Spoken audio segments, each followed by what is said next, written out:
KBR news కి స్వాగతం. మన 5 సంవత్సరాలలో ఎక్కడా కూడా తప్పు చేయాల. ప్రజలకు చెప్పిన ప్రతి మాట నెరవేర్చడం.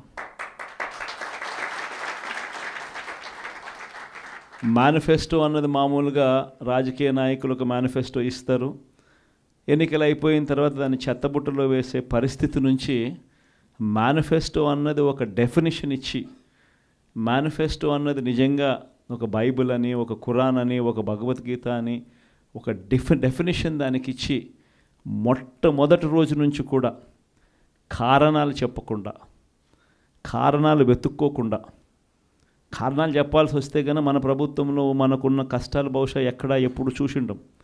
ఎప్పుడు చూడని కోవిడ్ లాంటి సమస్యలను కూడా ఎదుర్కొన్నాం. అది కూడా 2 ఏళ్ళు, అది కూడా 2 సంవత్సరాలు కోవిడ్ లాంటి సమస్యలు ఎదుర్కొన్నాం. కానీ ఎప్పుడు కూడా ఒకటే చెప్పా, మనల్ని ప్రజలు ఓటేశారు.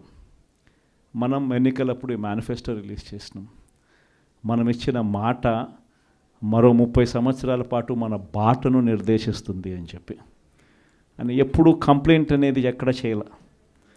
పలానోడు అది చేశాడు, పలానోడు ఇది చేశాడు అని చెప్పి ఎప్పుడు కారణాలు వెతుక్కోలే. పలానా సమస్యలు ఉన్నాయని చెప్పి ఏ పొద్దు కారణం చెప్పాల. ఎప్పుడు కూడా ముఖాన ఎప్పుడు చిక్కటి చిరునవ్వే చూపించాం. ఆ చిక్కటి చిరునవ్వుల మధ్య ప్రజలకు మేనిఫెస్టోలో చెప్పిన ప్రతి హామీని కూడా ఇంతవరకు రాష్ట్ర చరిత్రలో ఎప్పుడు జరగలేదేమో. బడ్జెట్ కన్నా ముందే, బడ్జెట్ ప్రవేశపెట్టేటప్పుడే ఒక క్యాలెండర్ రిలీజ్ చేసి, ఆ క్యాలెండర్లో ఇదిగో ఈ నెల ఈ పథకం ఇస్తాం, ఇదిగో ఈ నెల ఈ పథకం ఇస్తాం, ఇదిగో ఈ నెల ఈ పథకం ఇస్తామని చెప్పి పథకాలన్నీ సంవత్సరం పొడుగునా ఏ పథకం ఏ నెలలో ఇస్తామని చెప్పడమే కాకుండా ఆ నెలలో బటన్లు నొక్కి నేరుగా పథకాలు ఇచ్చిన పరిస్థితి బహుశా దేశ చరిత్రలో ఎప్పుడు జరిగింది.